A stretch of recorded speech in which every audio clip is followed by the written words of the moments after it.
Adik-adik semuanya, sekarang kita berjumpa kembali pada pembahasan soal-soal UTBK ya. Nah, di sini kita akan membahas ada beberapa buah soal, yang mana soalnya di sini kita akan langsung lihat dari sini aja ya, dan langsung kita baca, kemudian langsung akan kita bahas bersama-sama gitu ya. Nah, oke. Adik-adik semuanya kita akan langsung mulai aja ya untuk soal yang nomor 1. Kita baca dulu soalnya. Jika saya ke kampus, saya akan bertemu Heru dan Joni. Hari ini saya ke kampus. Simpulan yang tepat adalah yang mana gitu ya.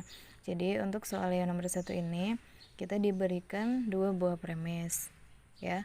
Kemudian dari 2 buah premis yang diberikan itu kita disuruh untuk menarik kesimpulan mana yang paling tepat. Kita baca dulu aja opsinya ya. Yang A, saya dan Heru bertemu Joni. Kemudian yang B, saya bertemu Heru karena Joni tidak di kampus. Kemudian yang C, saya ke kampus untuk bertemu Heru dan Joni. Yang D, saya akan bertemu Heru dan Joni. Dan yang E adalah saya, Heru, dan Joni akan bertemu di kampus gitu ya. Nah, kira-kira mana dari kelima opsi ini yang paling tepat untuk menyimpulkan kedua premis yang diberikan ini? Nah, sekarang kita akan melihat ya untuk premis yang pertama. Premis yang pertama menyatakan bahwasanya jika saya ke kampus, saya akan bertemu Heru dan Joni. Ya, jadi pada saat saya itu pergi ke kampus, maka saya akan bertemu dengan Heru dan Joni. Kemudian premis 2 menyatakan bahwasanya hari ini saya ke kampus. Berarti artinya apa? Ya berarti artinya saya pasti akan bertemu dengan Heru dan Joni. Kenapa bisa kayak gitu? Karena sudah diberikan pada pernyataan yang pertama atau premis yang pertama ya. Jadi premis pertama ini akan memberikan jawaban dari apa yang diberikan pada pernyataan yang kedua kayak gitu ya. Nah, sehingga jawaban yang paling tepat adalah yang mana? Nah, ini dia kelihatan ya, yaitu apa? Saya akan bertemu dengan Heru dan Joni. Sehingga jawaban yang paling tepat untuk soal yang nomor 1 itu adalah yang D. Jadi sekarang kita lanjut ke soal yang nomor 2 ya. Soal yang nomor 2 adalah sebagai berikut. Jika guru matematika menambah jam pelajaran di hari Rabu, nilai siswa banyak yang meningkat. Jika nilai siswa banyak yang meningkat, siswa dapat mengikuti kegiatan ekstrakurikuler. Simpulan yang tepat adalah, nah kita baca dulu untuk opsinya. Yang A, guru matematika menambah jam pelajaran di hari Rabu jika siswa tidak mengikuti ekskul gitu aja ya. Kemudian yang B, jika guru matematika menambah jam pelajaran, nilai siswa banyak yang meningkat. Kemudian yang C, jika guru matematika menambah pelajaran di hari Rabu, ekskul ditiadakan. Yang D, siswa dapat mengikuti kegiatan ekskul jika guru matematika menambah jam pelajaran di hari Rabu. Dan yang E adalah nilai siswa banyak yang meningkat jika tidak mengikuti kegiatan ekskul gitu ya. Nah, kira-kira opsi mana yang paling tepat untuk menyimpulkan premis-premis atau pernyataan-pernyataan yang diberikan pada soal yang nomor 2 tadi gitu ya. Sekarang kita akan kembali lagi ke soalnya. Nah, tadi kita diberikan 2 buah premis. Premis yang pertama yaitu gini, jika guru matematika menambah jam pelajaran di hari Rabu, maka nilai siswa banyak yang meningkat. Jadi pada saat guru matematika itu menambahkan jam pelajarannya di hari tersebut, maka nilai siswa itu banyak yang meningkat, ya kan? Kemudian selanjutnya, jika nilai siswa banyak yang meningkat, maka siswa bisa mengikuti kegiatan ekskul. Nah, ini sebenarnya kalau kita lihat, ini tuh adalah suatu penarikan kesimpulan yang masuk ke dalam silogisme. Silogisme itu kayak gimana sih? Silogisme itu sebenarnya ada bentuk seperti rumusannya gitu ya, atau saya tuliskan aja ya, sebentar. Jadi seperti ini. Misal kita diberikan ada 2 buah premis. Premis yang pertama itu menyatakan bahwasanya jika P maka Q, gini ya. Kemudian disusul dengan premis yang kedua yaitu menyatakan bahwasanya jika Q maka R. Maka kita bisa langsung melakukan eliminasi untuk yang Q-nya ini. Sehingga kita dapatkan hasil akhirnya yaitu jika P maka R kayak gini ya. Nah, kalau kita lihat di sini, dia itu yang bertindak sebagai P itu kan guru matematika menambah jam pelajaran di hari Rabu, ya kan? Kemudian Q-nya itu nilai siswa banyak yang meningkat. Kemudian disusul lagi dengan nilai siswa banyak yang meningkat, berarti kan Q juga nih. Terus maka siswa bisa mengikuti ekskul, berarti ini adalah si R. Sehingga kita bisa menyimpulkan bahwasanya jika P maka R gitu kan ya, sesuai dengan apa yang saya tulis di sini tadi kan ya. Jika P maka R. Kalau dibuat kalimat gimana dong? Ya berarti jika guru matematika menambahkan jam pelajaran di hari Rabu, maka siswa bisa mengikuti kegiatan ekskul gitu ya. Sekarang kita akan melihat jawaban mana yang paling tepat untuk soal ini. Berarti yang mana jawabannya? Ya berarti jawabannya adalah yang mana? Yang ini dia ya. Jadi siswa bisa mengikuti kegiatan ekskul manakala apa? Guru matematika menambahkan jam pelajarannya di hari Rabu gitu ya. Jadi jawabannya yang paling tepat untuk soal yang nomor 2 itu adalah yang D. Jadi sekarang kita lanjut ke soal yang nomor 4. Kita baca dulu soalnya ya. Semua motor balap adalah sepeda motor berkecepatan tinggi. Tidak ada sepeda motor berkecepatan tinggi merupakan produk lokal. Berdasarkan dua pernyataan di atas, maka simpulan yang tepat adalah yang mana? Yang A, semua produk lokal adalah motor balap. Yang B, tidak ada produk lokal yang merupakan motor balap. Yang C, ada produk lokal yang merupakan motor balap. Yang D, ada sepeda motor lokal berkecepatan tinggi yang merupakan motor balap. Kemudian yang E, semua sepeda motor berkecepatan tinggi adalah motor balap gitu ya. Nah sekarang kita akan melihat kembali premis-premis yang diberikan adalah bagaimana tadi ya, supaya kita bisa menentukan kira-kira opsi mana yang paling tepat untuk soal ini. Kita mulai dari yang opsi pertama, premis pertama ya. Semua motor balap adalah sepeda motor berkecepatan tinggi. Oke ya, jadi semuanya motor balap adalah suatu sepeda motor yang kecepatannya itu tinggi. Kemudian di premis yang kedua menyatakan bahwasanya tidak ada sepeda motor berkecepatan tinggi merupakan produk lokal. Berarti artinya apa? Ya semua sepeda motor berkecepatan tinggi itu bukan merupakan produk lokal gitu kan ya. Sehingga kita akan melihat dari opsi-opsi di sini mana yang paling tepat. Yang A, semua produk lokal adalah motor balap, bukan kan ya? Karena kan tidak ada produk lokal yang merupakan motor balap. Kenapa? Karena motor balap itu berkecepatan tinggi, ya kan? Kemudian yang B, tidak ada produk lokal yang merupakan motor balap. Ya ini dia ya kan, sesuai dengan apa yang sudah kita jelaskan sebelumnya tadi. Sehingga jawaban yang paling tepat untuk soal yang nomor 4 ini adalah yang B. Jadi semuanya, sekarang kita next ke soal yang nomor 6. Nah, di sini untuk soal yang nomor 6, 7, 8 itu kita diberikan suatu soal yang bentuknya adalah analogi. Dimana soal analogi di sini kita disuruh mencari hubungan antara dua buah kata, yang mana hubungan itu nanti akan kita gunakan pada opsi-opsi yang diberikan di sini ya. Nah, sekarang kita akan langsung masuk pada soal yang nomor 6. Dimana nomor 6 di sini yaitu narapidana dibanding penjara. Itu kira-kira sama dengan siapa? Apakah sama dengan semut banding gula, harimau banding hutan, kemudian tentara banding perang, kerbau banding kandang, atau burung banding langit kayak gitu ya. Nah sekarang kita akan mencari hubungan antara narapidana dengan penjara. Nah hubungannya apa? Ya narapidana itu dimasukkan ke dalam penjara kayak gitu kan ya, atau tempatnya itu ada di penjara, sehingga kita akan melihat kira-kira yang hubungannya seperti itu dari opsi A sampai E itu yang mana. Nah kalau kita lihat kan sudah jelas kelihatannya yang mana yang paling tepat adalah yang D. Kenapa? Karena di sini dikatakan bahwasanya kerbau banding kandang, berarti kerbau itu ada di dalam kandang, sama halnya seperti narapidana itu ada di dalam penjara kayak gitu ya. Jadi jawabannya jangan lupa untuk soal yang nomor 6 itu adalah yang D. Lanjut kita ke soal yang nomor 7. Nomor 7 soalnya adalah lampu dibandingkan dengan cahaya itu sama dengan siapa? Apakah sama dengan pemanis banding gula, kemudian bensin banding mobil, kompor dibanding api, kalkulator dibanding angka, kemudian batu bara dibanding lokomotif. Nah kira-kira yang mana yang paling tepat?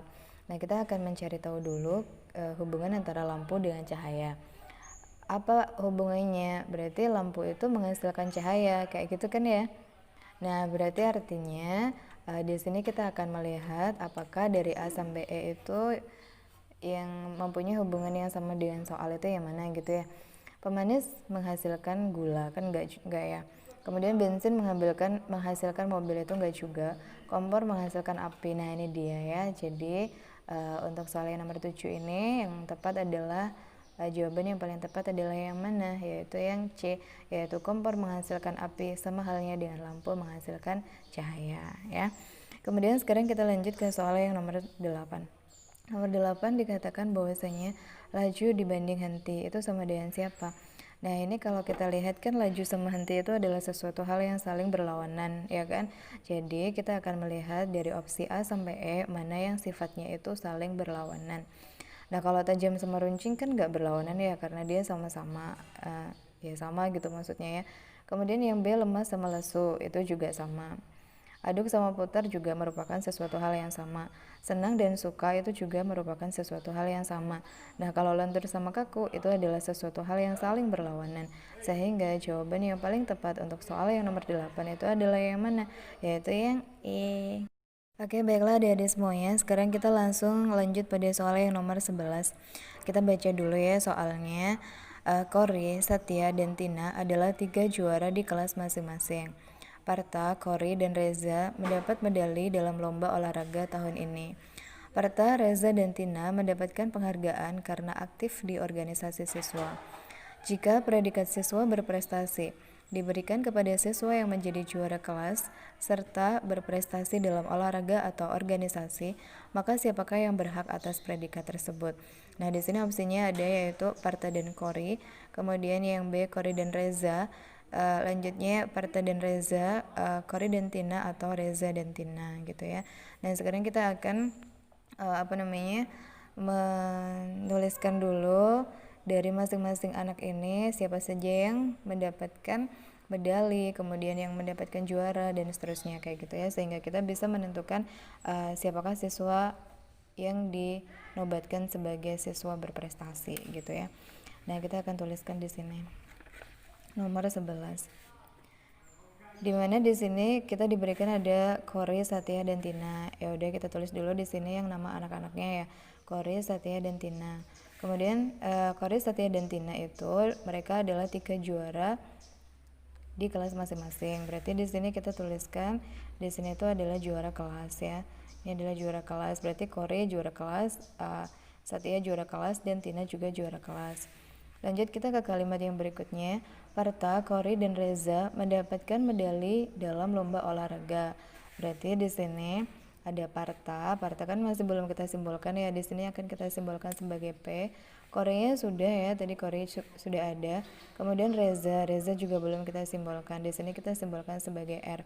Yang mana masing-masing dari mereka yaitu Peki dan R tadi mendapatkan medali dalam lomba olahraga. Jadi di sini kita tuliskan medali. Tadi siapa? P, Q sama R. Ya udah kita centang dulu ya. Q-nya kita centang di medali, P-nya juga, dan R-nya juga. Lanjut. Di kalimat berikutnya ada kalimat yang menyatakan bahwasanya Parta, Reza, dan Tina mendapatkan penghargaan karena aktif di organisasi siswa.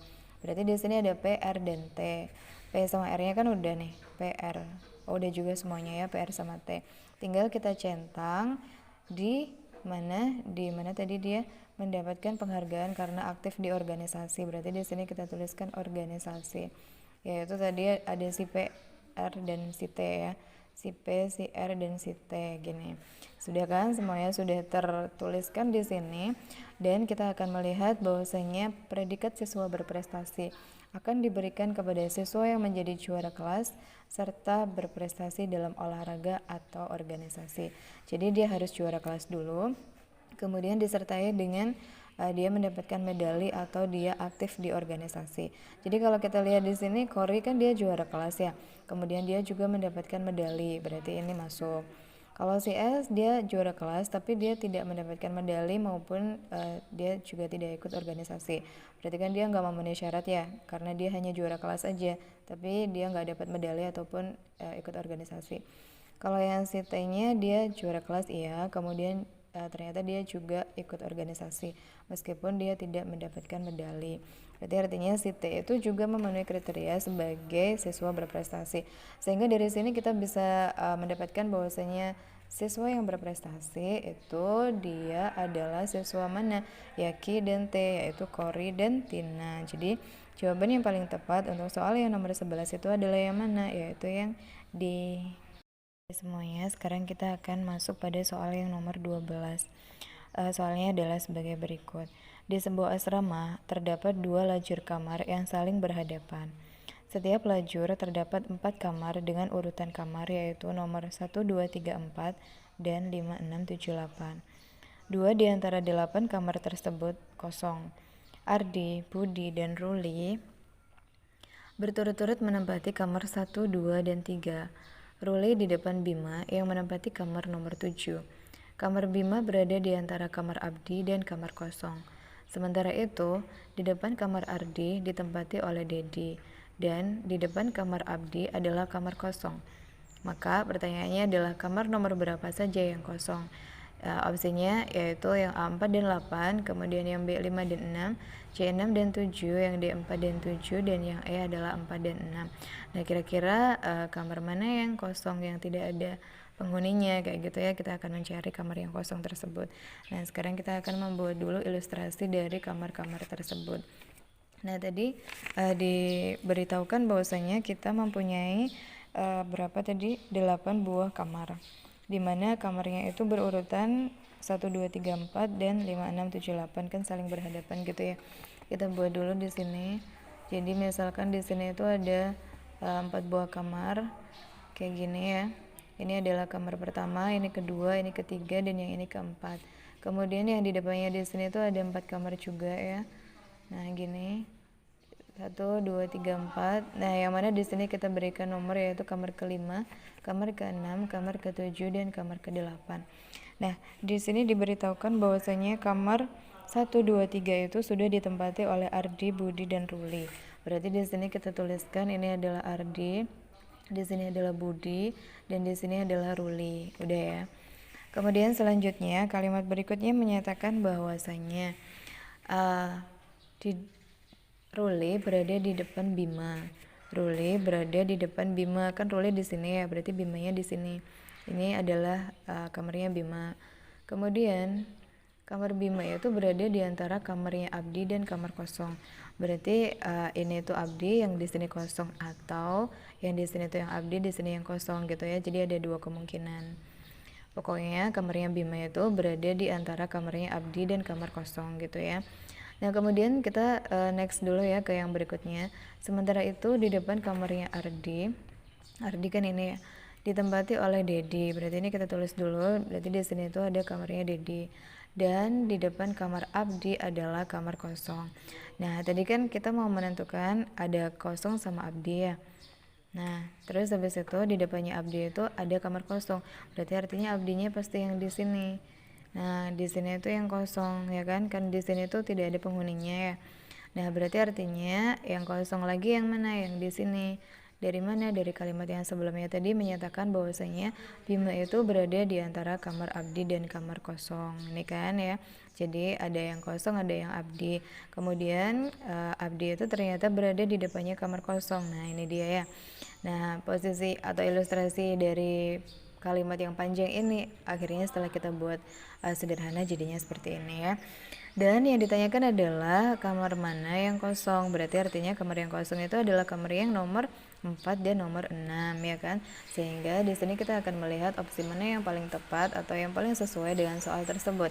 Nah, jadi di sini untuk soal yang nomor 12 itu, maka jawaban yang paling tepat itu adalah yang mana? Yaitu yang E. Adik-adik, sekarang kita lanjut ke soal yang nomor 13 ya. Soalnya akan kita baca dulu ya. Pada suatu perlombaan balap kuda, diketahui 5 posisi kuda saat finish balapan adalah sebagai berikut. Posisi kuda Cleo berada di depan kuda Aero. Akan tetapi, kuda Cleo menyentuh garis finish setelah kuda Atom. Kuda Delta mengalahkan kuda Atom, tetapi mencapai garis finish setelah kuda Barney. Pertanyaannya adalah kuda yang finish pada urutan kedua dan keempat adalah yang mana gitu ya. Opsinya yaitu yang A Atom dan Delta, yang B Barney dan Cleo, yang C Delta dan Atom, yang D Delta dan Cleo, dan yang E adalah Delta dan Aero ya. Nah, sekarang kita akan membuat ilustrasi dari kalimat yang sudah diberikan ini ya. Dimana di sini kita diberikan yaitu ada Atom, Delta, Barney, Cleo, dan seterusnya itu ya. Kita akan simbolkan mereka semuanya sebagai A, B, C, D, E gitu ya. Kita akan mulai dari kalimat yang pertama dulu. Posisi kuda Cleo berada di depan kuda Aero. Berarti artinya kita bisa tuliskan bahwasanya begini. Cleo berada di depan Aero, berarti C lebih besar dari E, gini ya. Kenapa? Ya karena Cleo itu berada di depannya Aero, seperti itu. Kemudian, tapi kuda Cleo itu menyentuh garis finish setelah kuda Atom. Berarti artinya sebelumnya Cleo itu ada Atom, berarti gini ya, Atom di depannya Cleo. Nah, ini supaya enak kita tulis di sini ya. Tadi kan Atom di depannya Cleo dan Cleo di depannya Aero, gini ya. Kemudian kita next ke kalimat yang berikutnya. Mana tadi? Kuda delta mengalahkan kuda atom. Berarti delta itu ada di depannya atom, gini ya. Nah, selanjutnya, tetapi mencapai garis finish setelah kuda Barney. Jadi kuda delta itu mencapai garis finish setelah kuda Barney mencapai garis finish. Berarti kan gini dulu ya, Barney dulu kan. Nah, kalau sudah, sekarang kita akan langsung melihat pertanyaannya. Kuda mana yang finish pada urutan yang kedua dan keempat? Ya berarti di sini yang berada pada urutan kedua dan keempat itu adalah siapa? Yang kedua adalah D, dan yang berada pada urutan yang keempat itu adalah C. Sehingga jawabannya berturut-turut, yaitu siapa? Ya berarti delta dan R, delta dan Cleo, kan D itu adalah delta dan C itu adalah Cleo ya. Sehingga jawaban yang paling tepat untuk soal yang nomor 13 itu adalah yang D, yaitu delta dan Cleo. Baiklah, sekarang kita langsung masuk pada soal yang nomor 16. Dan di sini soal yang nomor 16 kita diberikan suatu deret angka yang mana deretnya adalah sebagai berikut: 2, 5, 14, 41 dan seterusnya. Nah, kemudian kita disuruh mencari kira-kira angka berapa yang tepat untuk mengisi titik-titik tersebut. Sedangkan di sini opsinya yaitu yang A 68, yang B 95, yang C 102, yang D 122, dan yang E adalah 132. Nah, kira-kira jawaban yang mana yang paling tepat untuk kita bisa mengisi titik-titik yang kosong tersebut ya. Sekarang kita akan tuliskan dulu di sini untuk soal yang nomor 16.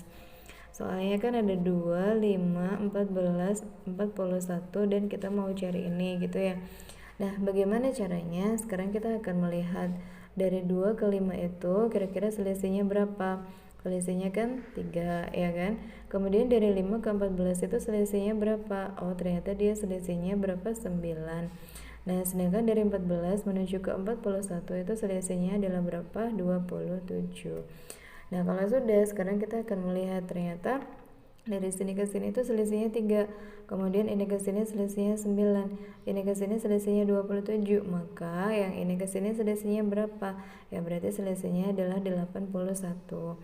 Kenapa bisa 81? Karena dari sini ke sini dikalikan sama 3, ya kan? 3 kali 3 9. Kemudian kita kalikan lagi sama 3, yaitu 27. Kemudian 27 dikalikan sama 3, hasilnya adalah 81. Nah, kalau sudah, sekarang kita tinggal menjumlahkan antara 41 dan 81 sehingga kita bisa mendapatkan hasil yang diminta di sini ya. Nah, berapa sih 41 tambah 81 itu? Ya, hasilnya adalah 122. Kayak gini ya. Nah, sekarang kita akan melihat opsi mana kira-kira yang tepat ya. Yang jawabannya adalah 122. Nah, itu dia ada ya. Jadi jawaban yang paling tepat untuk soal yang nomor 16 itu adalah yang D. Baiklah, sekarang kita lanjut ke soal yang nomor 17. Masih dengan soal deret angka ya. Dimana soalnya adalah kita diberikan angka-angka yaitu 4, 7, 14, 17. Kemudian ada angka kosong di situ ya yang mau kita cari. Kemudian setelah itu ada 37 dan 74. Nah, kira-kira angka berapa yang paling tepat untuk mengisi titik-titik tersebut? Sedangkan opsinya di sini yaitu yang A 31, yang B 34, yang C 38, yang D 61 dan yang E adalah 64 gitu ya. Nah, sekarang kita akan tulis dulu. Nah, di situ ada 4, kemudian 7, 14, 17, kemudian ada 0, 37 sama 74 gitu ya. Nah, sekarang kita akan melihat ini nomor 17. Ini ke sini dia selisihnya berapa? 3. Berarti kan ini ke sini ditambah sama 3 ya. Kemudian ini ke sini diapain? Oh, ternyata dia dikalikan sama 2. Kalau ini ke sini diapain? Oh, ditambah sama 3 lagi. Berarti artinya ketemu dong ya. Berarti ini ke sini ditambah 3, kemudian ke sini dikali 2, kemudian ke sini ditambah 3, berarti ke sini dikalikan sama 2. 17 kali 2 berapa? 34. Nah, berarti artinya nanti dari sini ke sini juga ditambah sama 3 kan? 34 ditambah sama 3 itu 37. Dan nanti ini ke sini dikalikan sama 2 lagi gitu ya. Nanti ini kalau mau dicari dari sini ke sini itu berapa ya? Pastinya ditambah sama 3 lagi gitu ya. Jadi polanya itu tambah 3 kali 2, tambah 3 kali 2, tambah 3 kali 2, tambah 3 kali 2 terus kayak gitu ya. Sehingga untuk soal yang nomor 17 ini kita bisa menemukan hasilnya yaitu 34. Nah, sekarang kita akan melihat opsi mana yang paling sesuai. Jadi ada kan di sini ya. Jadi jawaban yang paling tepat untuk soal yang nomor 17 itu adalah yang B. Lanjut kita sekarang ke soal yang nomor 18. Nah, soal yang nomor 18 kita diberikan masih deret angka yaitu 6, 3, 6, 18, 9, 12, 36 dan ada angka yang harus kita cari di situ. Dan opsinya yaitu yang A9, yang B12, yang C18, yang D39 dan yang E adalah 108 gitu ya.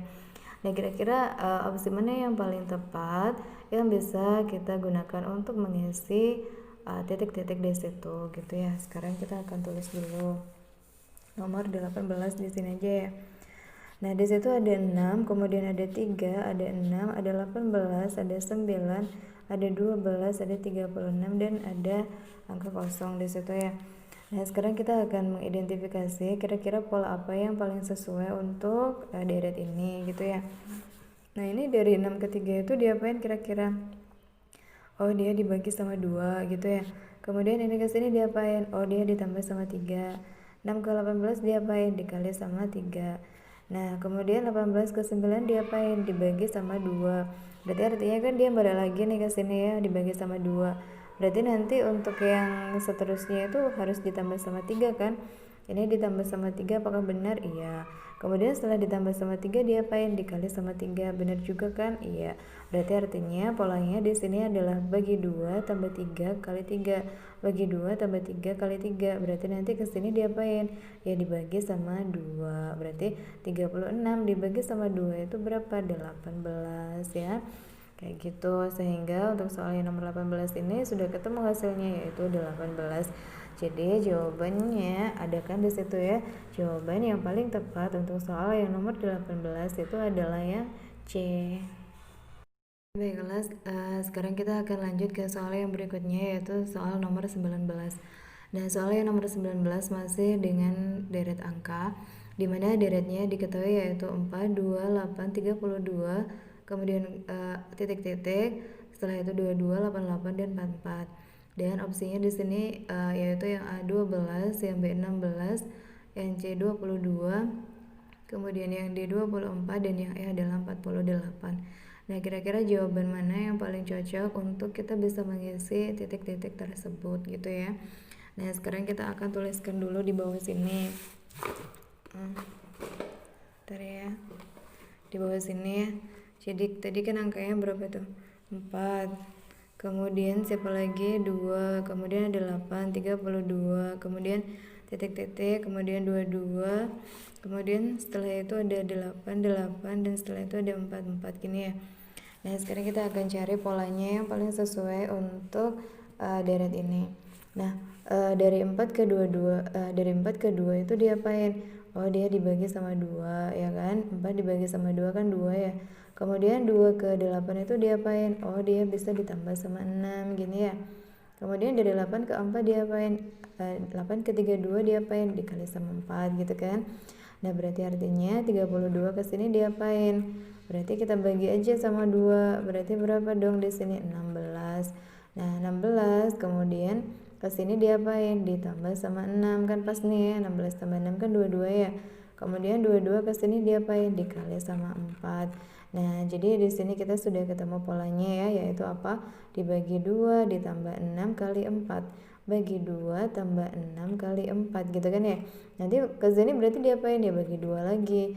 Nanti kalau mau dicari di sampingnya sini, habis bagi 2 apa? Ya tambah 6. Kemudian habis itu diapain? Habis itu ya dikali sama 4 gitu ya. Jadi polanya untuk soal yang ini adalah bagi 2 tambah 6 kali 4. Bagi 2 tambah 6 kali 4 kayak gitu ya. Sehingga jawaban yang tepat untuk soal yang nomor 19 ini yaitu 16. Sekarang kita akan melihat opsi mana yang paling sesuai. Nah, opsi yang paling sesuai untuk soal yang nomor 19 ini tadi jawabannya ke 16 ya. Berarti jawaban yang paling tepat untuk soal yang nomor 19 itu adalah yang B. Ya, dia semuanya. Sekarang kita akan membahas soal-soal UTBK lagi ya. Sama seperti biasanya, kita tetap akan membahas soal-soal UTBK sebagai persiapan dalam pelaksanaan ujian UTBK yang tinggal sebentar lagi gitu ya. Nah, sekarang kita akan langsung mulai pembahasannya untuk soal yang nomor 21 ini ya, dan seterusnya nanti. Nah, kita langsung bisa lihat soalnya di sini aja ya. Nah, untuk soal yang nomor 21 kita baca dulu soalnya. Jika 2AB minus 6A sama dengan 4, maka berapakah nilai dari AB minus 3A kayak gitu ya. Dan opsinya di sini juga sudah disediakan, yaitu yang A minus 8, yang B minus 4, kemudian yang C minus 2, yang D 2, dan yang E adalah 8. Nah, kira-kira jawaban mana yang paling tepat untuk kita bisa menyelesaikan soal yang nomor 21 ini ya. Nah, kita akan tuliskan jawabannya di sini aja ya. Jadi nomor 21 ini ya, kelihatan kan? Tadi yang diberikan soalnya itu adalah 2AB minus 6A gini ya, sama dengan 4. Kemudian yang ditanyakan adalah siapakah AB minus 3A gini ya. Nah, gini. Nah, ini caranya bagaimana? Caranya adalah kita akan melakukan pengolahan untuk pernyataan yang diketahui di sini ya. Bagaimana cara kita mengolah? Nah, kalau kita lihat di sini kan 2, 6, dan 4 itu semuanya adalah bilangan kelipatan 2 ya. Jadi 2-nya bisa kita keluarin dulu di sini. Sehingga kalau 2-nya yang ini dikeluarin, maka sisanya tinggal siapa? AB minus, kemudian yang ini kalau 6 dibagi sama 2 berarti berapa? 3. Berarti di sini tinggal 3A ya. Sama dengan berapa? Berarti sama dengan 4 gini ya. Kenapa bisa kayak gini? Apakah ini adalah sesuatu yang sama dengan ini? Sama kok ya. Ini kalau seandainya kalian kalikan masuk ke dalam, dia tetap sama kayak ini. Jadi 2 dikalikan dengan AB itu siapa? 2AB. Kemudian 2 dikalikan dengan minus 3A itu siapa? Minus 6A sama dengan 4. Jadi tetap sama ya. Jadi di sini kita tidak merubah soal, hanya merubah bentuknya aja, kita faktorkan seperti ini ya. Nah, kemudian dari sini kita bisa mendapatkan hasil, yaitu AB minus 3A itu nilainya adalah berapa? Ya 4 dibagi sama 2, yaitu berapa? 2, gini ya. Dan ternyata AB minus 3A sama dengan 2 ini adalah sesuatu yang ditanyakan tadi ya. Sehingga jawaban yang paling tepat untuk soal yang nomor 21 itu adalah berapa? 2. Dan kita akan melihat opsinya di sini untuk soal yang nomor 21 yang jawabannya 2 yang mana? Nah, ini dia ya. Jadi jawaban atau opsi yang paling tepat untuk soal yang nomor 21 itu adalah yang mana? Yaitu yang D. Jadi sekarang kita lanjut ke soal yang nomor 22. Soalnya adalah sebagai berikut. Jika 2A minus B sama dengan 2C dan A minus C sama dengan 1, maka siapakah nilai dari, nah di sini tuh sebenarnya dia kurang ya nilainya ya di sini ya. Jadi maksudnya yang ditanyakan adalah apa kayak gitu ya. Nah, di sini itu kita akan berikan pertanyaannya, yaitu maka tentukan berapakah nilai dari B-nya, seperti itu ya. Nah, sekarang kita akan tulis dulu di sini. Jadi 2A minus B itu nilainya sama dengan 2C. Kemudian A minus C itu nilainya sama dengan 1. Jadi B-nya nilainya berapa gitu ya. Jadi awalnya kita akan buat dulu yang ini nih ya. Kita pindahkan dulu ke sebelah sana. Jadinya gimana ya? Berarti 2A minus 2C sama dengan siapa? Ini minus B-nya dipindah ruas ke sebelah sini ya. Jadi sama dengan B gini. Oke.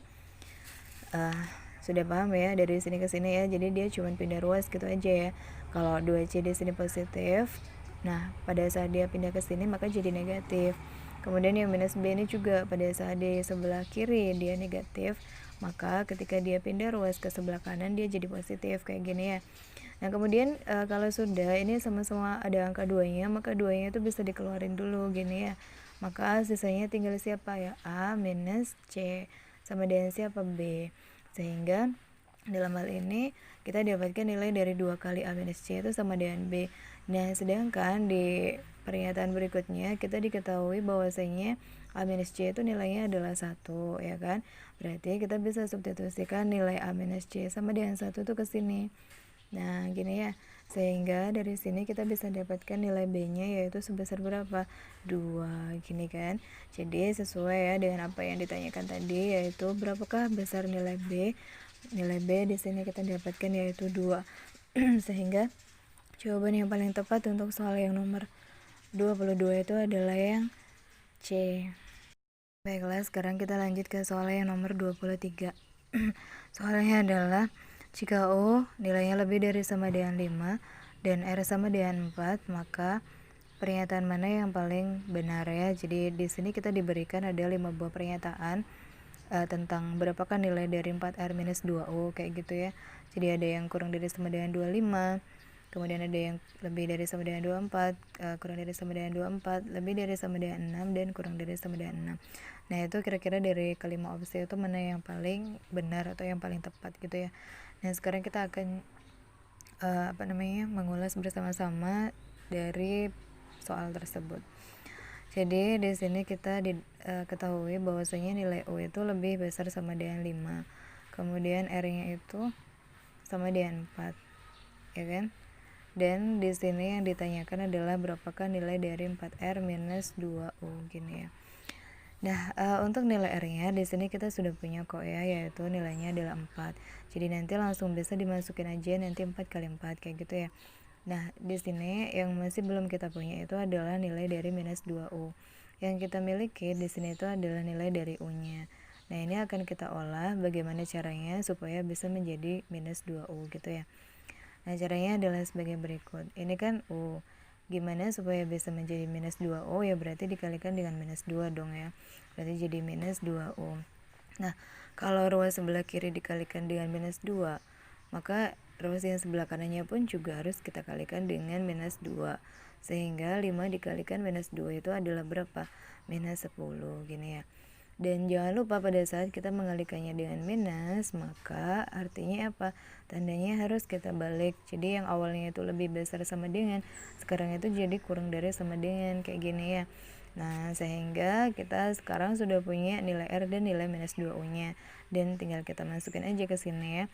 Jadi gimana ini ya? Berarti 4R, berarti 4 dikalikan dengan 4, yaitu berapa? 16. Kemudian minus 2U-nya berapa nilainya? Minus 10, gini ya. Terus tandanya apa dong? Tandanya di sini kita mengikuti ini sekarang ya. Karena kita sudah rubah bentuknya jadi minus 2U. Berarti tandanya apa di sini? Kurang dari sama dengan gini ya. Sehingga jawaban akhirnya yaitu apa ya? Kurang dari sama dengan berapa? 6. Gini kan ya. Atau bisa kalian pindahkan ke sini aja langsung jadi kurang dari sama dengan 6 gini ya. Sehingga hasil akhirnya yaitu 4R minus 2U kurang dari sama dengan 6. Nah, sekarang kita akan cek di sini mana yang menyatakan bahwasanya 4R minus 2U kurang dari sama dengan 6 ada nih ya. Yaitu jawabannya paling tepat untuk soal yang nomor 23 itu adalah yang E. Jadi sekarang kita next ke soal yang nomor 24. Soalnya adalah sebagai berikut. Jika P kali Q sama dengan 4Q dan P plus Q sama dengan 8, maka pernyataan yang paling tepat adalah yang mana? Untuk yang A itu ada P sama dengan 2, kemudian yang B Q sama dengan 2, yang C P Q sama dengan 12, yang D P minus Q sama dengan 0, dan yang E adalah P plus 2Q sama dengan 16 gitu ya. Nah, sekarang kita akan tulis dulu di sini. PQ nilainya sama dengan 4Q. Kemudian ada lagi yaitu P plus Q sama dengan 8. Nah, kalau kita lihat dari pernyataan yang pertama, maka Q-nya ini kan bisa dihilangkan ya kan? Karena di sebelah kiri ada Q, di sebelah kanan juga ada Q, maka bisa kita lakukan pencoretan seperti ini. Sehingga kita dapatkan nilai P-nya itu sama dengan berapa? 4. Nah, kalau kita sudah dapat nilai P-nya sama dengan 4, maka kita bisa mencari nilai Q-nya. Bagaimana caranya? Ya berarti langsung kita substitusikan aja nilai P-nya sama dengan 4 ke dalam sini ya. Sehingga kita bisa mendapatkan nilai Q-nya sama dengan berapa? 8 dikurangkan dengan 4 berarti sama dengan 4. Kayak gini ya. Sehingga kita mendapatkan nilai P-nya sama dengan 4 dan Q-nya sama dengan 4. Sekarang kita akan mencoba untuk melihat di sini mana opsi yang paling tepat. Untuk yang A, P sama dengan 2, betul apa salah? Salah ya, karena seharusnya P-nya itu bukan sama dengan 2, melainkan sama dengan 4. Kemudian yang B, Q-nya sama dengan 2, salah juga ya, karena seharusnya sama dengan 4 kan. Kemudian untuk yang opsi C, P kali Q sama dengan 12, tidak juga, karena P-nya sama dengan 4 dan Q-nya sama dengan 4, maka kalau dikali harusnya 4 kali 4 itu sama dengan 16 ya. Kemudian untuk yang D, P minus Q sama dengan 0. Nah, ini yang benar. Kenapa? Karena P-nya 4 dan Q-nya 4. Jadi kalau dikurangkan 4 kurang 4 sama dengan 0 ya. Sehingga jawabannya adalah yang ini. Nah, untuk yang ini apakah perlu dilakukan pengecekan? Ya nggak usah ya, karena yang ini tadi kita sudah langsung bisa menemukan jawabannya. Sehingga jawaban yang paling tepat untuk soal yang nomor 24 itu adalah yang mana? Yaitu yang D. Jadi sekarang kita next ya ke soal yang nomor 25. Jika A lebih besar dari 0 dan B kurang dari 0, maka pernyataan mana yang paling tepat? Jadi di sini kita diberikan ada 5 buah pernyataan ya, yaitu A, B, C, D, dan E. Untuk yang A per B sama dengan 0, yang B, A per B kurang dari 0, kemudian yang C, A per B lebih besar dari 0, yang D-nya A per B kurang dari sama dengan 0, dan yang E adalah A per B lebih dari sama dengan 0 gitu ya. Nah ini maksudnya kayak gimana sih? Jika A lebih besar dari 0, berarti artinya dia merupakan suatu bilangan positif. Ya, di sini tidak dikasih tahu apakah dia merupakan suatu bilangan bulat, bilangan rasional atau bilangan real ya. Hanya saja dia dikatakan bahwasanya dia itu lebih besar dari 0, berarti artinya dia itu adalah suatu bilangan positif gitu ya. Kemudian untuk yang B, dia kurang dari 0, berarti artinya dia merupakan suatu bilangan negatif.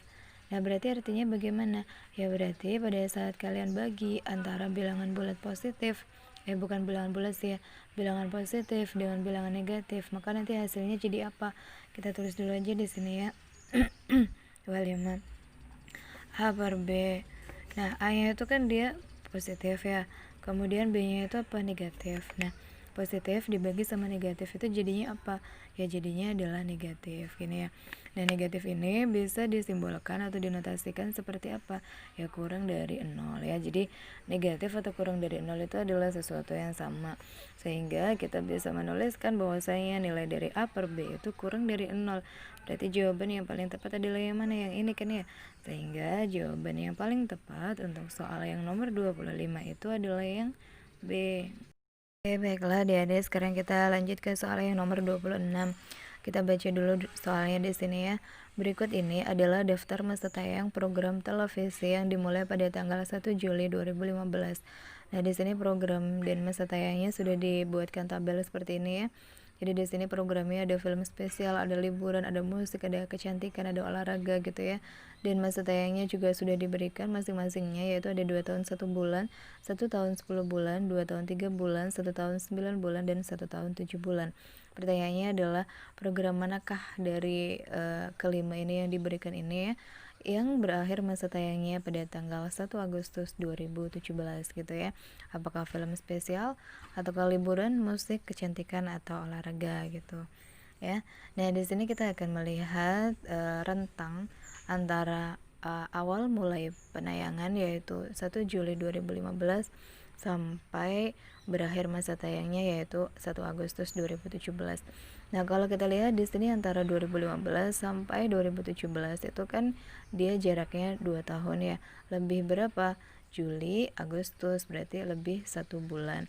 Berarti artinya program ini dia masa tayangnya itu 2 tahun lebih 1 bulan kayak gitu kan ya. Nah, sekarang kita akan melihat dari tabel di sini mana yang menyatakan bahwasanya program itu ditayangkan selama 2 tahun 1 bulan. Yaitu yang mana di sini kalau kita lihat ada kan ya, ini dia, ini film spesial ya kan. Sehingga jawaban yang paling tepat untuk soal yang nomor 26 itu adalah film spesial, yaitu yang mana? Yaitu yang A. Oke, baiklah. Adik-adik semuanya, selamat berjumpa kembali. Sekarang kita akan masuk pada pembahasan mengenai soal Dikdin ya, yaitu sekolah kedinasan, dimana di sini nanti yang akan kita bahas adalah bagian yang kedua, yaitu tes intelijensi umum. Yang mana di sini soalnya ada beberapa ya, dan kita akan bahas mulai dari yang nomor 1. Nomor 1 kita baca dulu soalnya ya. Sinonim dari kata getol adalah, nah di sini pilihannya yaitu yang A rajin, yang B malas, yang C bosan, yang D gemar, dan yang E adalah pandai. Nah, sinonim itu apa sih? Sinonim itu adalah persamaan kata. Nah, jadi artinya persamaan dari kata getol itu apa? Nah, persamaan dari kata getol itu adalah gemar, kayak gitu ya. Jadi gemar itu sama dengan getol, seperti itu ya. Itu untuk jawaban soal yang nomor 1. Sehingga jawaban soal yang nomor 1 adalah yang mana yang paling tepat, yaitu yang D. Kemudian sekarang kita next ke soal yang nomor 2. Nomor 2 masih dengan sinonim ya. Jadi yang nomor 2 ini sinonim dari kata ringkih adalah apa? Nah, ringkih itu kira-kira sama dengan siapa? Apakah A lelah, kemudian yang B mati, yang C sakit, yang D lambat, dan yang E rapuh. Nah, ringkih itu sama kayak siapa sih? Ringkih itu sama kayak rapuh ya, sehingga jawaban yang paling tepat untuk soal yang nomor 2 itu adalah yang E. Nah, kemudian kita next ke soal yang berikutnya, yaitu yang nomor 3. Nomor 3, antonim dari kata magang adalah, antonim itu apa? Antonim itu adalah lawan kata. Jadi, lawan dari magang itu adalah apa?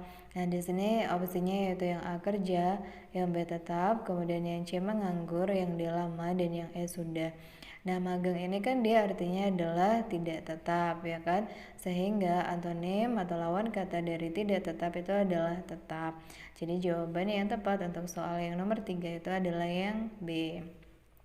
Nah, lanjut kita ke soal yang nomor 4, yaitu analogi ya atau perbandingan. Jadi di sini kita lihat ada dua yang satu sebelah sini adalah makhluk hidup dibandingkan dengan biologi, itu sama artinya kayak penyakit dibandingkan sama siapa, kayak gitu ya. Berarti artinya di sini kita harus mencari hubungan apa yang tepat untuk ini, ya kan. Dan nanti kalau hubungannya sudah diketahui, maka hubungan itu akan kita gunakan juga untuk pertanyaan yang sebelah sini, gitu ya. Nah, kira-kira makhluk hidup sama biologi itu hubungannya apa ya? Berarti kan ilmu, ya kan? Ilmu yang mempelajari segala sesuatu tentang makhluk hidup itu adalah biologi. Nah, berarti artinya di sini kita juga akan mencari ilmu yang mempelajari tentang macam-macam penyakit. Itu namanya apa? Ya, namanya adalah patologi. Sehingga jawaban yang tepat untuk soal yang nomor 4 itu adalah yang E, gitu ya. Nah, kemudian kita next ke soal yang berikutnya, yaitu nomor 5. Nomor 5 di sini kita disediakan suatu bacaan ya. Dan bacaannya di sini sudah diberikan nomor, yaitu ada 1, 2, 3, 4, dan 5. Nah, pertanyaannya adalah apa? Jadi kalau misalnya kita ketemu dengan soal bacaan kayak gini, maka kita langsung aja ke pertanyaannya. Nah, ini dia pertanyaannya. Kalimat fakta berada pada nomor berapa? Fakta itu apa sih? Fakta itu ya berarti artinya kalimat yang memang sesuai dengan kenyataan yang ada, kayak gitu ya. Nah, di sini kita akan melihat kira-kira untuk soal yang untuk kalimat yang nomor 1 apakah merupakan fakta atau bukan, gitu ya. Sebagai salah satu negara dengan hutan terluas di dunia, Indonesia menjadi incaran investor kegiatan ekonomi ekstraktif, gitu ya. Nah, apakah ini merupakan suatu fakta? Jawabannya adalah bukan ya, ini bukan merupakan suatu fakta. Nah, kemudian untuk yang nomor 2, kini luas hutan di Indonesia yang mengalami deforestasi atau penggundulan dan degradasi atau penurunan kualitas tutupan hutan mencapai 56 juta hektar. Nah, ini sudah terlihat bahwasanya dia merupakan suatu kalimat fakta, di mana dikatakan atau di mana penekanan dari kalimat tersebut bisa dikatakan sebagai kalimat fakta ya di sini, bahwasanya penurunan kualitas tutupan hutan itu mencapai 56 juta hektar. Nah, ini menegaskan bahwasanya dia merupakan suatu kalimat fakta, gitu ya. Kemudian sekarang kita next ke yang nomor 3. Perbaikan hutan pada tahun ini diharapkan dapat mencapai 1 juta hektar. Nah, di sini meskipun menggunakan simbol angka, akan tetapi kalimatnya di sana menyatakan bahwasanya diharapkan. Kalau diharapkan berarti artinya itu masih merupakan suatu harapan, ya kan? Jadi belum tercapai. Jadi di sini dia bukan merupakan suatu fakta. Kemudian kita next ke yang nomor 4. Akan tetapi itu bergantung pada anggaran. Ini juga bukan fakta lah pastinya ya. Kemudian yang nomor 5, tahun ini Departemen Kehutanan mengajukan anggaran 8,5 triliun kepada Departemen Keuangan. Nah, ini merupakan suatu fakta, ya kan? Dari mana faktanya? Ya, ini dia, tahun ini Departemen Kehutanan mengajukan anggaran sebesar sekian ke Departemen Keuangan, kayak gitu ya. Sehingga yang merupakan kalimat fakta dari soal ini tadi adalah yang mana? Yaitu yang nomor 2 dan nomor 5. Nah, sehingga jawaban yang paling tepat untuk soal yang nomor 5 itu adalah yang E. Nah, kemudian kita next ke soal yang nomor 6. Kita baca dulu ya soalnya. Sebuah kapal berbobot 1.672 ton mampu mengangkut 1.200 penumpang, 30 mobil dan 15 truk. Jika berat rata-rata penumpang 60 kg, mobil 1.000 kg dan truk 10.000 kg, maka berapa ton berat total dari kapal jika muatannya penuh, kayak gitu ya. Nah, opsinya di sini ada yaitu 1942, kemudian ada 1924, 1874, 1876 dan 1866. Nah, kira-kira jawaban mana yang paling sesuai dengan soal yang diberikan ini ya? Nah, jadi di sini kita akan menghitung total muatan dari kapal tersebut. Nah, di mana pada saat si kapalnya kosong atau kapalnya aja ya, itu kan beratnya itu sudah mencapai 1672 ton gini ya. Ini masih belum ada isinya. Nah, kemudian isinya itu kalau full ada ini sekian nih, 1200 penumpang, dimana satu penumpang itu mempunyai berat 60 kilo rata-ratanya. Sehingga total semuanya nanti jadi berapa? Ya 1200 dikali sama 60 kilo gitu ya. Ini yang kosong, ini yang isinya, di sini isinya 1200 kita kalikan dulu sama 60. Ini masih satunya masih kilogram ya. Dimana seperti yang kita ketahui bahwasanya 1 ton itu adalah 1000 kilogram. Jadi supaya ini bisa langsung menjadi ton, maka bisa kok langsung dibagi sama 1000 gitu ya. Jadi nolnya kita coret aja 3 gini. Nah, sehingga ini tinggal kita kali 12 kali 6 adalah 72. Dan ini satunya sudah langsung ton ya, karena sudah kita bagi sama 1000 tadi. Nah, kemudian untuk mobilnya sendiri ada 30 buah dan satu buah mobil itu kapasitasnya satu buah mobil itu beratnya adalah 1000 kg. Berarti kita kalikan juga di sini 30 dikalikan dengan 1000. Berarti ini kan masih kilo ya. Jadi supaya langsung jadi ton, coret aja nolnya 3 sehingga jadinya 30. Dan masih ada lagi yaitu 15 truk yang beratnya masing-masing 10.000 kilo. Berarti 15 dikali 10.000 gini ya. Dan langsung kita coret juga nolnya 3. Jadi 15 kali 10 adalah 150. Kemudian kita total ini ya. Jadi 72 tambah 30 berapa? 102. 102 ditambah sama 150 jadi 252 dan ini satunya sudah ton ya. Nah, ini adalah isi dari kapal itu apabila isinya penuh. Kemudian yang ini adalah berat dari kapal itu sendiri pada saat dia masih kosong ya. Berarti kalau dia muatannya full bersama dengan kapalnya sendiri, itu yang ditanyakan adalah totalnya berapa gitu ya. Berarti ini kita tambah. Jadi 2 tambah 2 berapa? 4. 7 tambah 5 12, 2-nya ditulis, 1-nya disimpan ya. Jadi 1 tambah 6 7 tambah sama 2 berarti 9, sisanya di sini adalah 1. Berarti hasilnya adalah 1924. Jadi jawabannya yang paling tepat untuk soal yang nomor 6 itu adalah yang mana? Yaitu yang B, 1924. Nah, kemudian sekarang kita masuk ke soal yang nomor 7. Di sini kita diberikan deret ya, tapi di sini itu dia berupa huruf. Jadi ada A, C, B, A, D, C, A, E, D, A gitu ya. Dan kemudian kita disuruh mencari yang A2 selanjutnya itu kira-kira apa yang betul, apakah OZ atau AB, DD, DF atau FE gitu ya. Nah, ini kira-kira mana yang paling tepat? Nah, sekarang kita akan mencari polanya dulu. Yang paling sesuai itu adalah yang seperti apa gitu ya. Nah, ini kalau kita lihat ternyata A-nya itu kan selalu berulang ya. Ini A, habis itu lompat 2A lagi, lompat 2A lagi, lompat 2A lagi gini ya. Jadi nanti pas waktu lompat 2 gini, nanti setelah itu akan ada A lagi gini, ya kan? Nah, kalau sudah sekarang kita mau lihat ini ada BC, habis C nyambung di sini CD, habis itu DE. Berarti artinya di sini siapa dong? Ya berarti di sini adalah si EF gini ya. Berarti jawabannya kalau urut dari depan adalah siapa? F kemudian E. Berarti jawabannya yang paling tepat untuk soal yang nomor 7 itu adalah yang E gitu ya. Nah, kemudian sekarang kita lanjut ke soal yang nomor 8. Nomor 8 juga masih sama yaitu deret tapi berupa huruf. Di sini kosong, di sini kosong, di sini E, G, I, K, M, O. Nah, ini kira-kira adalah siapa? Ini jawabannya gitu ya. Nah, ini kalau kita lihat ya. Ini kan habis M, O. Habis M itu sebenarnya siapa sih? KLM, NO ya kan. Ini harusnya di sini tuh ada N dulu gitu ya. Habis K harusnya siapa? L dulu. Habis I siapa? Harusnya J dulu. Habis G siapa? Harusnya H dulu. Habis E siapa? Harusnya F dulu. Berarti artinya ini tuh dia lompat satu-satu ya. E, F, G, H, I ya kan. J, K, L, M, N, O gitu.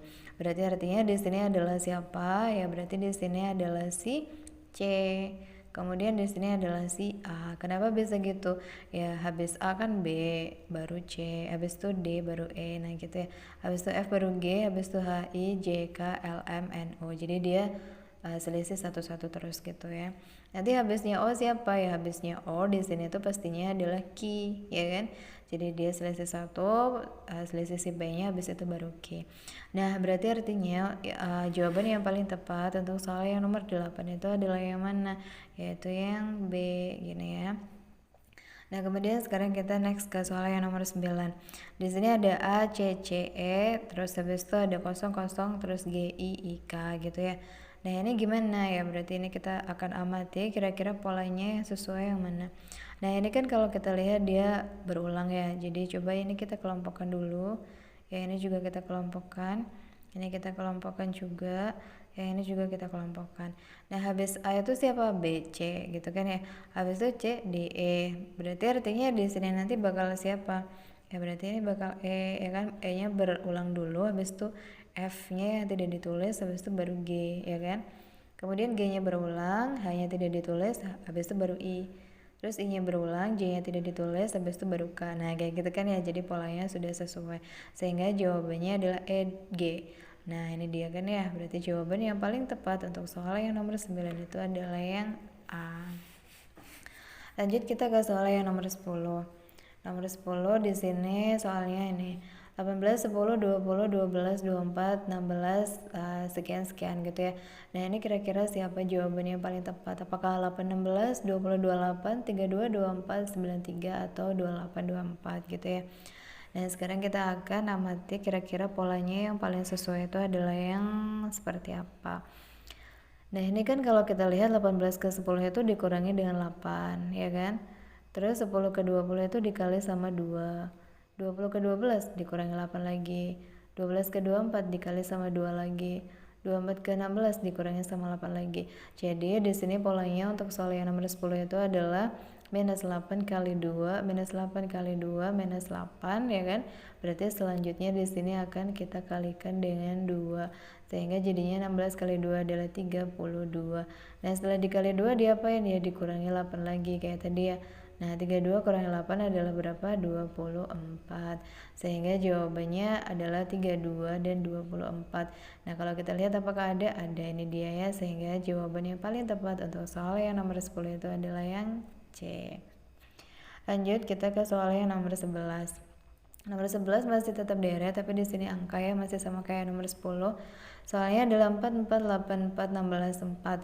Nah ini gimana kira-kira angka 2 angka setelahnya? Apakah yang benar adalah 3, 2, 4, 12, 4, 48, 16, 20 atau 88? Nah kita akan cari polanya dulu.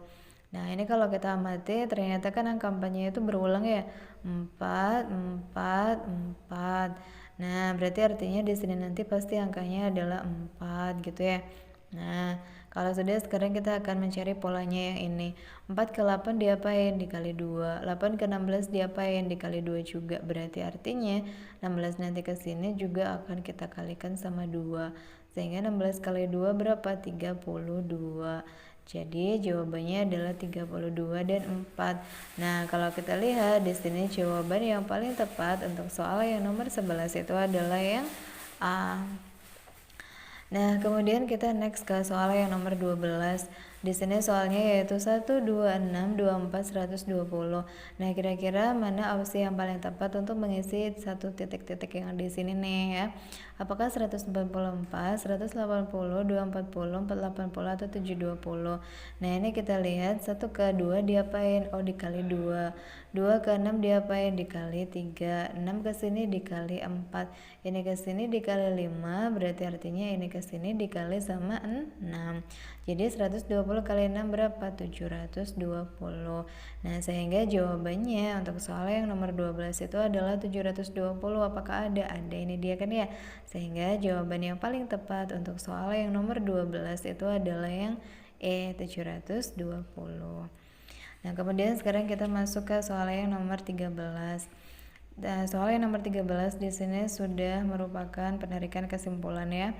Nah, ini dia. Hari Senin sampai Kamis, jika saya memakai sepatu hitam, maka Lia memakai sepatu putih. Hari ini saya tidak memakai sepatu hitam. Maka kesimpulan yang paling tepat adalah yang mana? Yang A, saya memakai sepatu putih. Yang B, Lia tidak memakai sepatu putih. Yang C, hari ini adalah hari Minggu. Yang D, saya memakai sepatu warna lain. Dan yang E, tidak ada kesimpulan yang benar. Dan di sini kita akan lihat lagi untuk premis-premis yang diberikan ya. Untuk yang premis pertama, hari Senin sampai Kamis, jika saya memakai sepatu hitam, maka Lia sepatunya putih ya. Nah, hari ini saya tidak memakai sepatu hitam. Maka kesimpulannya apa? Ya berarti artinya Lia tidak memakai sepatu putih. Berarti jawabannya mana? Ini dia ya kan? Nah, Lia tidak memakai sepatu putih. Jadi jawaban yang paling tepat untuk soal yang nomor 13 itu adalah yang B. Nah, kemudian selanjutnya untuk soal yang nomor 14. Jika Lucinti wisuda tahun ini, maka dia akan berlibur ke Eropa. Nah, Lucinti berlibur ke Inggris bersama akhir tahun ini, kayak gitu ya. Sehingga di sini tuh kesimpulannya yang mana yang benar? Apakah Lucinti tidak berlibur ke Eropa, atau Lucinti belum tentu wisuda tahun ini, kemudian Lucinti wisuda tahun depan, Lucinta wisuda tahun ini, atau Lucinti wisuda tahun depan tapi berlibur ke Eropa. Nah, sekarang kita akan amati premis-premis yang diberikan. Yang pertama, jika Lucinti wisuda tahun ini, maka dia berlibur ke Eropa. Nah, ternyata di sini premis kedua mengatakan bahwasanya Lucinti berlibur ke Inggris kan tahun ini ya. Berarti artinya apa ya? Artinya Lucinti wisuda tahun ini ya. Kenapa? Karena dia pergi berlibur kayak gitu ya. Berarti jawaban yang paling tepat untuk soal yang nomor 14 itu adalah yang mana? Yaitu yang D. Kemudian kita next ke soal yang nomor 15. Aku lebih tinggi dari Deta dan Nadir. Aku sama tingginya dengan Fanny. Nah, di sini ada 5 pernyataan. Yang mana kira-kira yang paling betul? Apakah aku paling tinggi di antara yang lain? Kemudian Delta paling pendek di antara lainnya? Atau Fanny lebih tinggi dari Delta dan aku? Kemudian Nadir paling pendek di antara lainnya, atau Fanny lebih tinggi dari Delta dan Nadir. Nah, di sini kalau kita lihat aku lebih tinggi, misal akunya A ya, lebih tinggi daripada Delta dan Nadir. Jadi aku juga lebih tinggi dari Nadir ya. Nah, sekarang aku sama tingginya dengan Fanny. Berarti artinya di sini tuh bisa disamadengankan langsung gini ya. Nah, berarti dari sini kita bisa simpulkan apa? Ya berarti artinya Fanny itu lebih tinggi daripada Delta dan Nadir juga kan ya. Sehingga jawabannya mana? Ini dia ya, Fanny lebih tinggi dari Delta dan Nadir. Jadi jawaban yang paling tepat untuk soal yang nomor 15 itu adalah yang E gitu ya. Nah, kemudian untuk soal yang terakhir nomor 16, yaitu yang tidak termasuk ke dalam kelompoknya adalah yang mana? Di sini ada jam tangan, sabuk, topi, pita rambut, dan celana pendek. Nah, kalau kita lihat di sini itu semuanya merupakan aksesoris ya kan? Apakah jam tangan aksesoris? Iya. Sabuk aksesoris? Topi aksesoris? Iya. Pita rambut aksesoris? Iya. Nah, celana pendek apakah aksesoris? Jawabannya adalah tidak. Sehingga yang tidak termasuk ke dalam kelompoknya dalam satu kelompok ini ya, itu adalah siapa? Yaitu yang celana pendek. Sehingga jawaban yang paling tepat untuk soal yang nomor 16 itu adalah yang E.